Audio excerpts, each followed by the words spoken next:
Hello everyone, welcome to the course on medical biomaterials. We are going to start a new topic, that is the metallic biomaterials. Metals have been used as biomaterials for a very long time. They are being used from historically, especially after a fracture, replacement of bones, in dental applications, tying the jaw, sometimes artificial teeth, orthodontic applications, and in cardiovascular region some high sophisticated metal alloys, shape memory metal alloys are being used in cardiovascular applications. So, metals have been there for very long time. They have several properties which are very advantageous, and of course, metals are also used in your biosensors, pacemakers, and so on, especially as lead wires, because you need to have metallic ends which can transport current. So, metals have always been used for quite some time.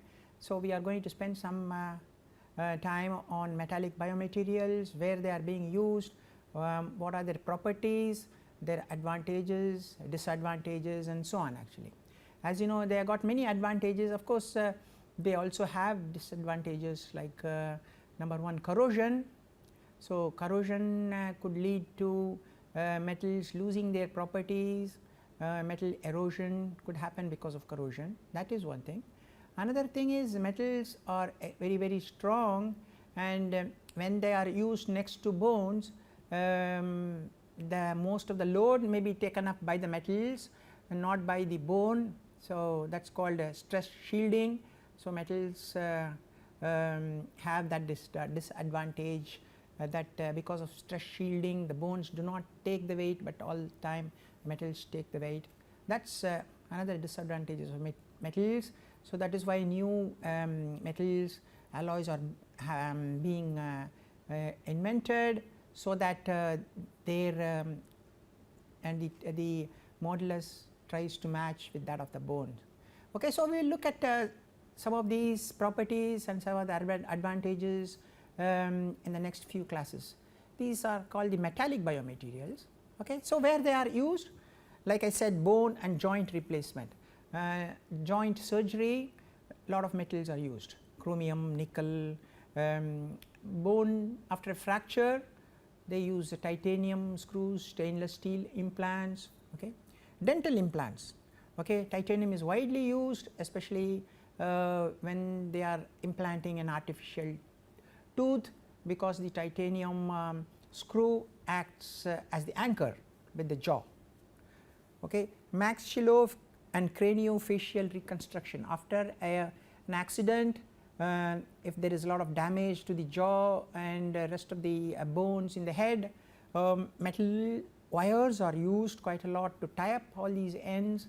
So, a lot of metals with very good properties are tried. Cardiovascular devices, okay, things like your artificial heart, pacemakers, okay, and then left heart assisted devices, pumps.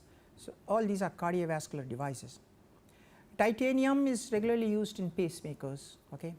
Defibrillators carry a structure for replacement, heart valves, intravascular stents, like your cardiovascular stents, metals are used. External prosthesis, external joints, external support for bones that are broken inside. Surgical instruments, as you know, all the surgical instruments are made up of only metals. So, metals have a lot of applications. The beauty of metals is you can make it in any form and shape, because metals have been there historically for several thousands of years. So, some of the technology is well developed, okay, and we can modify their surfaces, we can modify their tensile strength and other properties. So, they find a lot of applications, okay. And of course, as you know, the aircraft industries, the space technology has developed tremendously in the past 50 years, and many of the knowledge from those technologies have also come to biomaterials. For example, some of the high end alloys with very special properties also find their application in biomaterials. Okay. Lightweight metals again find applications in biomaterials. Okay. Porous metals find application in biomaterials. Some of the combinations of metals and polymers, metals and ceramics are also used quite a lot in space application. They also find application in biomaterials. So, we have to thank the aircraft industry as well as the space technology for new ideas and inventions that have happened there, which get directly transferred into the area of biomaterials. Okay. What are the advantages? They have very good load bearing, especially when you are talking about your foot or and the bones and the legs, they have to carry a lot of load. Okay. Ease of fabrication, it is very simple. As I said, thousands of years have evolved in the metal fabrication, preparation of alloys. So, they are very simple shapes, very complex shapes can be easily made. Wide fabrication techniques we can do by casting, forging, machining. So many different fabrication techniques are available for metals. We do not have such. If you take polymers or even non-metals like ceramics, okay. Of course, polymers also have some fabrication techniques, but nothing to beat this. Good fracture resistance. What is this fracture resistance? Suppose if there is a crack that is developed, that does not mean it will completely break, but it takes some time for it to break. Whereas if you take a ceramic, as soon as a crack is developed, it may break very fast. Okay, the fracture resistance is very poor. If you take a polymer, that also has poor fracture resistance, but if you take a metal, even if there are cracks, the propagation of the cracks and the development of the crack into a, so that the material fails, is longer. They have very good electrical conductivity. So, of course, we use this in many applications, in biosensors, lead wires. So, all these places you are going to have metals only. Formability, we can make it in any form. Okay. So, all these are extremely useful. They are used, of course, as I said, in orthopedics, dentistry, cardiovascular like artificial heart valves, blood conduits, heart assist device. Okay. Sometimes some people have their left part of the heart not functioning properly. This could be as a congenital, or it's happened because of certain diseases. So, the enough amount of blood is not pumped to the body. So, what happens? They have some external device connected. So, this is called an assist device. Okay. So, the external device actually helps to pump enough blood out of the heart into the body. They are called assist devices, and of course, they are made up of pumps, and the pumps are made up of metals. Vascular stents, the stents that are used inside after angioplasty, okay, that is called a titanium. Now they have titanium nickel, now we have titanium nickel bare metal, or sometimes it is coated with drugs. So, all these are metals. Neurovascular implants, aneurysm clips, okay, all these clips which try to bring the skins and tissues together. Neuromuscular stimulation devices, cardiac pacemakers. Okay. So, all these areas metals are used. Stainless steel, it is very useful. It is used in osteo, okay, all okay, related to joints. Okay. Stainless steel is used. Cobalt, chromium, molybdenum type of alloys, again joint arthroplasty, osteosynthesis. Cobalt nickel alloys, osteosynthesis, joint, okay, commercially pure titanium, osteosynthesis. Different types of titanium alloys, joint arthroplasty and osteosynthesis. Beta, near beta titanium alloys, osteosynthesis, nickel titanium, osteosynthesis, tantalum bone augmentation. So, stainless steel and several alloys, nickel, they are all used quite a lot in orthopedic area. This table is adapted from this particular reference. Okay. So, what are the physical properties? Shininess, okay, luster.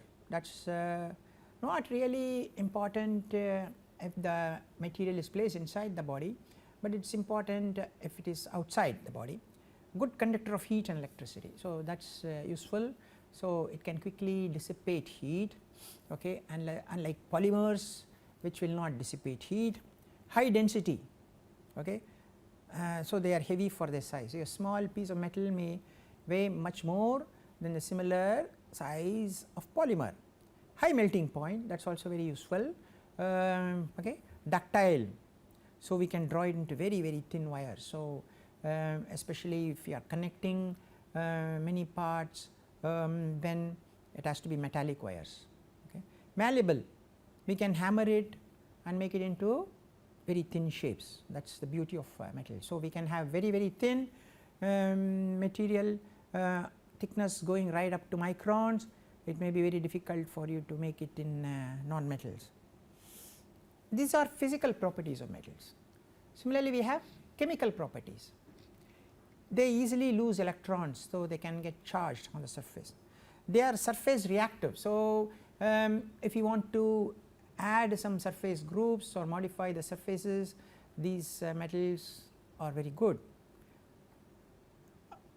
They corrode easily, that is a disadvantage. Stainless steel, they can start corroding.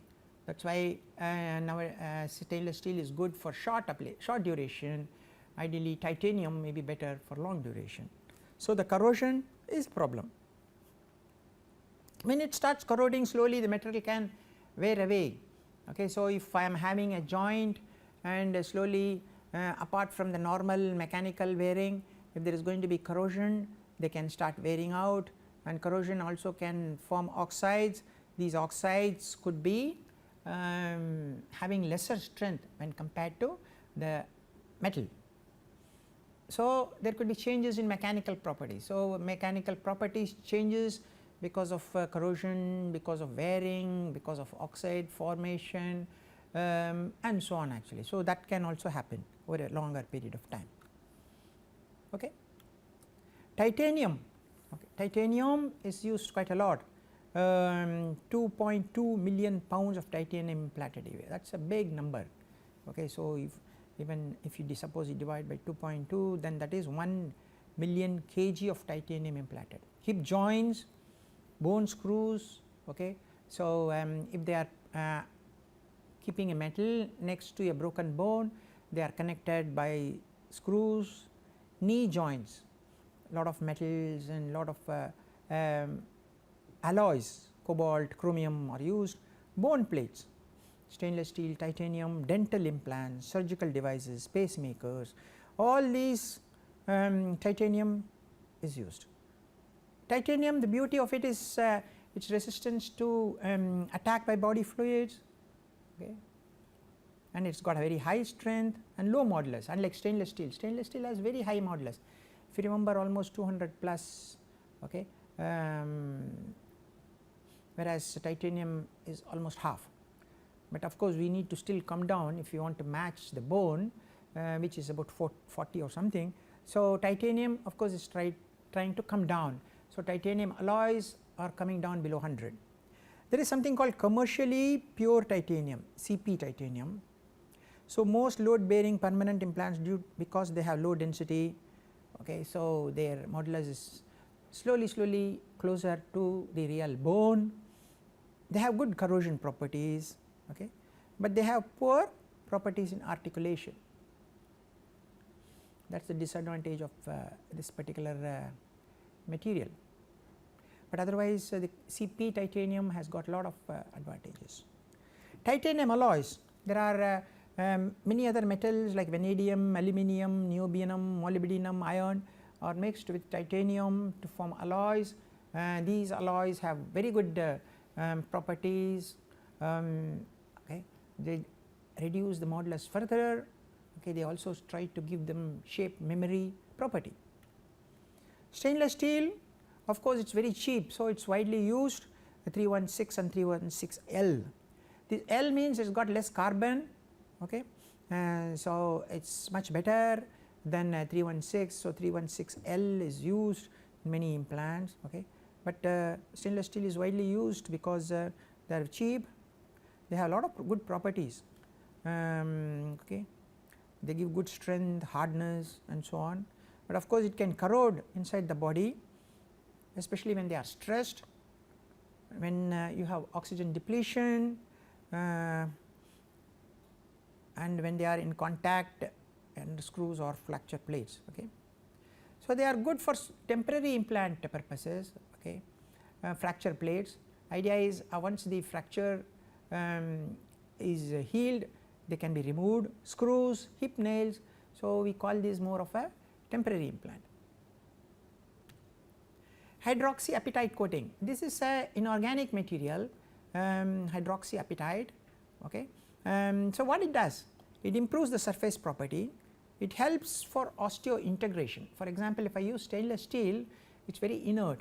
So, the bone and the cells do not integrate, whereas when I coat it with hydroxyapatite, it helps in the osseointegration. For example, there is an example, biointegration with hydroxyapatite coating, 90% of the implant gets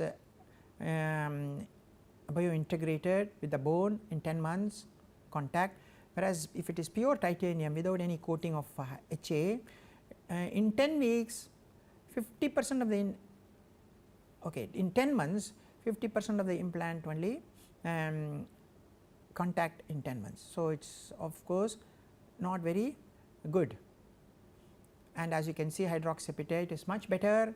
Of course, hydroxyapatite is not stable because it is an inorganic material, number one. Number two, it is susceptible to bacterial infection, okay. And hydroxyapatite is a calcium phosphate, nothing but calcium phosphate. So, but there is a lot of interest in hydroxyapatite. They are being used in dental applications, they are used in bone filling and so on. We will talk more about it later. It is an inorganic material, okay. It comes under that family of ceramics because they have these osseo integration properties. That means they can easily integrate with the bone much easier when compared to bare titanium. Dental alloys, okay. This is another big area where metals are used. Filling in teeth, dental amalgams. I think dental amalgams are being used like mercury based for hundreds and hundreds of years, even thousands of years I would say. When dentistry became popular almost 1000 years back, where they used silver and mercury, copper and mercury, strontium and mercury and so on, because the beauty of mercury is it can easily adapt to the shape and gap and fills up and quickly okay, solidifies. That is why amalgam is being still used, quite popular. There is some worry that mercury may be leaching out and create poisonous effect to the user, but it has still not been proved. And the beauty of mercury, as I said, is they can easily solidify into any form. So, it is used in filling up of caries, gaps and so on actually. So, dental amalgams are very widely used. Crowns, bridges, fabricating crowns and bridges, that is the top of the teeth, noble metals and base metal alloys. So, they are being used. Partial denture frameworks, okay. So, again base metal alloys are used, it is partial denture, and on top of that you may even put in PMMA based front end, because PMMA, that is polymethyl methacrylate, is of same color as your teeth. Orthodontic wires and brackets, like I mentioned, if there is an accident and a facial reconstruction has to be done or jaw reconstruction has to be done, wires are used quite a lot, brackets are used, they are called orthodontic wires and brackets. Stainless steel, titanium alloys, nickel titanium alloys are widely used. Dental implants, commercially pure titanium, different types of titanium grades are used in dental implants, okay. So, here high intrinsic strength and fracture resistance, that is very important, intrinsic strength, because teeth there is a lot of mechanical activities taking place, the jaws move up and down, so teeth come in contact with each other, they come in contact with the food, and then a lot of body fluids are there, enzymes are coming out, bacteria are being produced. So, teeth I think is quite a harsh environment where there is going to be a lot of wear and tear because your teeth moves all the time, and of course biocompatibility since they come in contact with the body tissues, okay, not only your mouth, inner part of the mouth, the tongue, the saliva, other fluids, okay. So, it is in contact with so many supportive soft tissues. So, dental is extremely complicated area, and I would say another area is your urinary tract, where you have bacteria, salts. Dental is also very complicated area because in dental we also have bacteria, both aerobic, anaerobic bacteria, enzymes from your saliva and body fluids, soft tissues, then your hard jaw, and so on actually. So, that is a challenge designing material which will last for a long time, and as well as take care of strength and wear and all those things. Okay. Dental amalgams, they are susceptible to corrosion. Build-up of the corrosion product serves to limit the rate of further corrosion. So, these corrosion products form a seal at the amalgam tooth interface. Okay. Another problem is if the coefficient of expansion are different with respect to the teeth, then during if they are getting heated up or cooled, especially when we take hot liquid or cold, there could be gaps created because the coefficient of thermal expansion between the dentin, that is your tooth material, and the artificial metals placed may be different. We did a problem if you remember a long time back. Okay. Advantage of dental amalgams: easy in situ formability to a desired shape. So, if you have seen a doctor, they place the mercury amalgam inside a tooth gap where there is a caries, and they press it very very hard, and after some time it sets and forms. Okay. Of course, as I said, the mercury toxicity is a concern, but there is no proof that mercury leaches out and creates problem to the user. Okay. Still it is not very clear.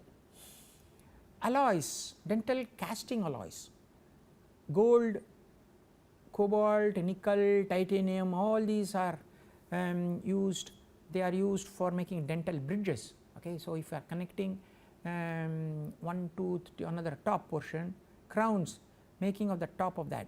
Okay. What do? They make metal, and then on top they will have a porcelain fused to a metal. Okay. So, it will look like a real teeth, but inside it will be metal because it has to take care of a lot of load, corrosion, and so on actually. Inlays, onlays, endodontic posts, all these are metals. Okay. So, they should have sufficient strength, toughness, they have to be really tough, wear resistance because there is a lot of activity that is going on, mechanical activity between teeth and food and other particles, corrosion resistance, like I said, there is air coming in, and there are a lot of chemicals produced due to the body fluids. So, they have to be able to resist corrosion, and they should be of course biocompatible because it is in contact with the soft tissues, hard tissues, body fluids, and so on. So, compatible thermal expansion coefficients of metal and porcelain cladding, this is a problem which we looked at long time back. Good bonding of porcelain to the dental alloy. So, I am putting a porcelain on top of my okay, the metal. So, there has to be good bonding. Corrosion resistance, as I said again coming back, corrosion has to be completely be nil. So, it should be able to last for a very very long time. Then wrought stainless steel, cobalt, chromium, nickel, beta, titanium, nitinol alloys are used for making these orthodontic wires, high yield strength, low elastic modulus. So, low elastic modulus we need to have because we want to match with your bone modulus of the bone, that is very very important. So, a lot of novel materials combinations, nitinol and so on actually being looked at. More dental alloys, they have a gold, silver alloys, okay. as you can see, different types of gold silver alloys, silver copper alloys, different types of silver and copper, silver tin alloys. Okay, all these are dental alloys used quite a lot in bridges, okay, inner cladding, outer cladding and so on. Then other alloys, cobalt chromium alloys, cobalt chromium nickel alloys, nickel titanium alloys such as nitinol. They are called super elastic wires. Mostly they are used in wires, orthodontic wires holding the jaw with the rest of the, and then cranial wires which keeps the very broken parts of the cranium together.